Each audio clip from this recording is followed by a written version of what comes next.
السلام علیکم ورحمۃ اللہ وبرکاتہ۔ الحمدللہ ولی والصلاۃ علی نبی صلی اللہ تعالی علیہ وسلم۔ محترم سامعین کرام، اس سے پہلی ویڈیو میں آپ حضرات کے سامنے وہ مسائل بیان کر چکا ہوں کہ وہ اعمال اور وہ افعال اور وہ چیزیں کہ جس سے روزہ فاسد نہیں ہوتا، اور ابھی آپ کے سامنے وہ مسائل بیان کروں گا کہ جس سے کہ روزہ فاسد ہو جاتا ہے لیکن صرف قضا آتی ہے، کفارہ نہیں آتا۔ اس پہ تو بہت ساری چیزیں ہیں، لیکن عام طور پر جو چیزیں پیش آتی ہیں اس کو میں بیان کر رہا ہوں۔ میں جیسے انہیلر لینا، کہ آدمی کوئی دمہ کا مریض ہے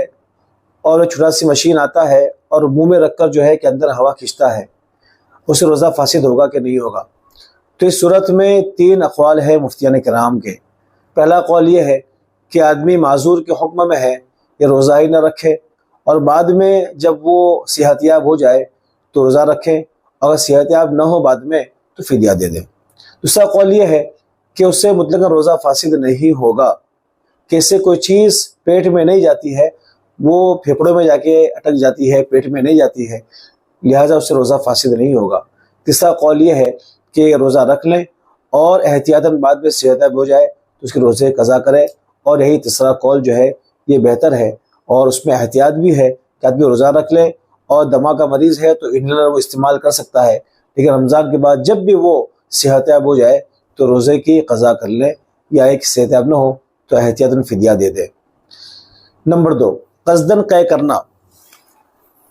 کوئی آدمی جان بوجھ کر قے کر رہا ہے، یعنی کھانا سحری میں اس نے سحری بہت زیادہ کر لی، اس نے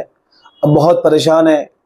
ڈاکٹر کہہ رہا ہے کہ پیٹ میں سے کوئی چیز نکلے گی تو آپ کو سکون آئے گا، اب وہ منہ میں انگلیاں ڈال کر قے کر رہا ہے، تو اگر اس کو کہتے ہیں خود بخود قے کرنا، اس کو کہتے ہیں قصداً قے کرنا، انگلیاں ڈال کر قے کر رہا ہے اور اس طرح قے ہو جائے تو اس سے روزہ فاسد ہو جائے گا، البتہ اس سے قضا واجب ہوگی، کفارہ واجب نہیں ہوگا۔ اسی طرح نکسیر پھوٹ جائے کسی کی، تو اس صورت میں اگر حلق میں خون اتر جائے تو اس سے روزہ فاسد ہو جائے گا، لیکن صرف قضا آئے گی، کفارہ نہیں آئے گا۔ اسی طرح کوئی آدمی وضو کر رہا ہے اور کلی کرتے ہوئے غلطی سے پانی چلا جائے، دیکھیے 2 چیزیں، ایک غلطی سے پانی جانا ہے اور ایک بھول سے پانی پی لینا ہے۔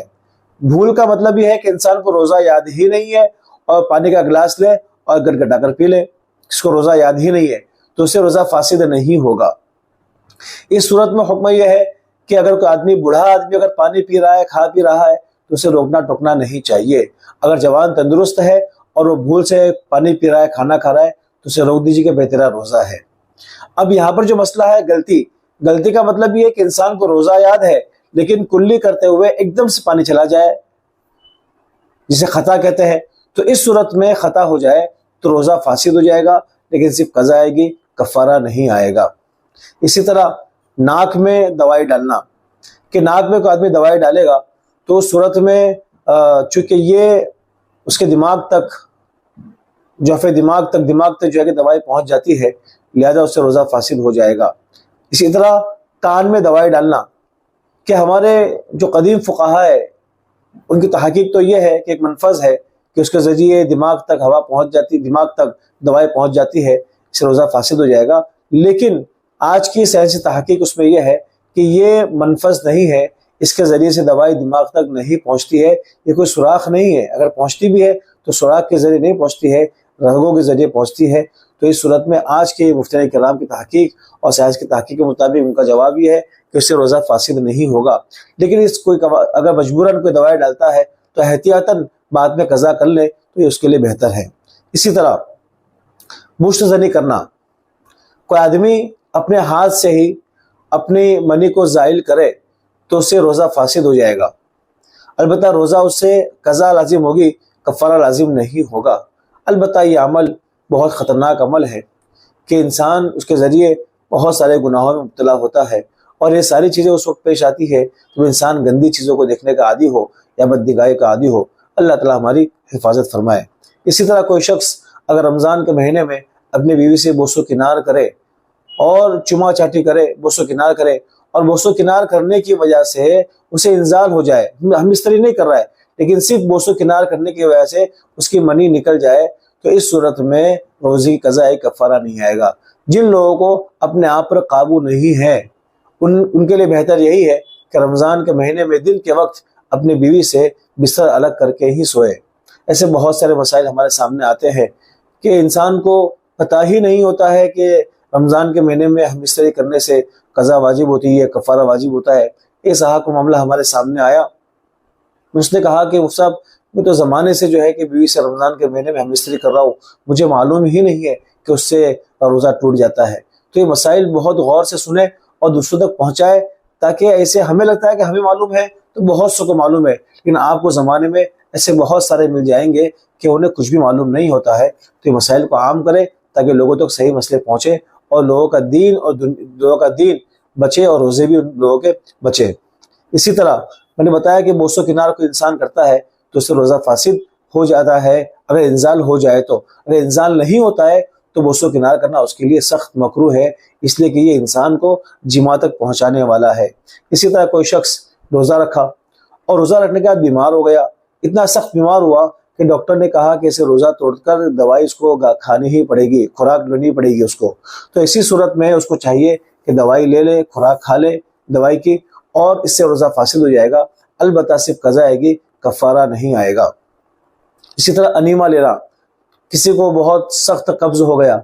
کہ جس کی وجہ سے پیٹ پہ بہت درد ہو رہا ہے، یا قبض کی وجہ سے بہت زیادہ پریشان ہے کہ ناقابل برداشت ہے، تو اس کے لیے انیما ہوتا ہے، وہ پاخانے کے ذریعے سے ڈالتے ہیں، اس سے پیٹ صاف ہو جاتا ہے۔ اگر کوئی آدمی یہ انیما اگر لے گا تو اس صورت میں اس کا روزہ فاسد ہو جائے گا، البتہ صرف قضا آئے گی، کفارہ نہیں آئے گا۔ اسی طرح بہت سی عورتیں بیمار ہوتی ہیں تو وہ شرمگاہ میں دوائی رکھتی ہے دن کے وقت میں، تو اس کا مسئلہ یہ ہے کہ اگر شرمگاہ میں دوائی ٹپکائے گی یا کسی روئی کے ذریعے اندر ڈال کے رکھے گی تو اس سے روزہ فاسد ہو جائے گا، لیکن صرف قضا آئے گی، کفارہ نہیں آئے گا۔ اسی طرح جو عورتیں حاملہ ہے تو رمضان میں چیک اپ کے لیے ڈاکٹر کے پاس جاتی ہے تو ڈاکٹر اپنی انگلیاں اس کی شرمگاہ میں ڈال کر چیک کرتی ہے کہ بچے کی پوزیشن کیا ہے۔ تو اس صورت میں اگر یہ ڈاکٹر خشک انگلی ڈالتی ہے اور ایک مرتبہ ڈالنے کے بعد نکال لیتی ہے، دوبارہ نہیں ڈالتی ہے، تو اس صورت میں روزہ فاسد نہیں ہوگا۔ لیکن ایک مرتبہ ڈالا، اس نے نکالا، پھر ڈالا، تو اس صورت میں روزہ فاسد ہو جائے گا۔ یا ہے کہ انگلیوں پر دوائی لگا کر یا پانی لگا کر اس نے اندر ڈالا، تو اس صورت میں ایک مرتبہ ڈالنے سے روزہ فاسد ہو جائے گا، لیکن صرف قضا آئے گی، کفارہ نہیں آئے گا۔ اس کے علاوہ کہ کوئی آدمی ہے اگر اپنی بیوی سے زبردستی جماع کر لے، بیوی منع کر رہی ہے لیکن زبردستی جماع کر رہا ہے ڈرا دھمکا کر، تو اس صورت میں شوہر پر تو قضا کفارہ دونوں آئے گا، لیکن بیوی پر صرف قضا آئے گی، کفارہ نہیں آئے گا۔ اس کے ساتھ میں وہ مسائل چونکہ اس سے ریلیٹڈ ہے کہ آدمی وہ کون سے عمل کرتا ہے کہ اس سے قضا کفارہ دونوں آتا ہے۔ اس کا ایک مسئلہ تو یہ ہے کہ انسان رمضان کے مہینے میں جان بوجھ کر کھانا اور پینا کر لیں، کہ روزہ رکھا تھا لیکن دن میں اسے جان بوجھ کے روزہ توڑ دیا، اس نے کھانا کھا لیا، پانی پی لیا، تو اس صورت میں اس کو قضا بھی آئے گی اور کفارہ بھی آئے گا۔ اسی طرح کا جان بوجھ کر وہ بیوی سے ہم بستری کر لے اور خود بھی راضی ہے، اس کی بیوی بھی راضی ہے، تو دونوں پر قضا بھی آئی، کفارہ بھی آئے گا۔ اور کفارہ یہ ہے کہ غلام یا ایک بندی کو آزاد کرے، مگر آج کے ہمارے دور میں غلام اور بندی نہیں ہوتے ہیں، لہٰذا 60 دن کے مسلسل روزے رکھنا ہوگا۔ اگر درمیان میں مرد کو کسی بھی وجہ سے ناغہ ہو جائے تو شروع سے دوبارہ کرنا ہوگا۔ 55 روزے رکھے، بیمار ہو گیا، اب 56واں روزہ نہیں رکھ پایا تو اس کو شروع سے دوبارہ جو ہے کہ ابتدا کرنی ہوگی۔ اور عورت کے لیے ایام حیض کو نکال کر اس کے لیے تسلسل ہونا ضروری ہے کہ بیچ میں ایام حیض آ گئے تو وہ اس کے روزے کنٹینیو آگے کر سکتی ہے۔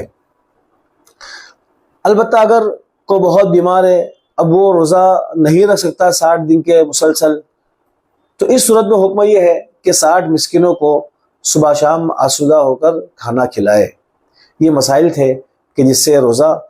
ٹوٹ جاتا ہے، قضا و کفارہ دونوں آتی ہے، اور اس سے قضا کفارہ دونوں آئیں گے، اور اس کے پہلے مسئلے بیان کیے، اس میں جب قضا آئے گی کفارہ نہیں آئے گی، کفارہ نہیں آئے گا۔ اس کے بعد انشاءاللہ جو ویڈیو آئے گی اس کے اندر مسائل بیان کیے جائیں گے کہ جس سے روزہ فاسد نہیں ہوتا ہے، صرف مکروہ ہوتا ہے۔ السلام علیکم ورحمۃ اللہ وبرکاتہ۔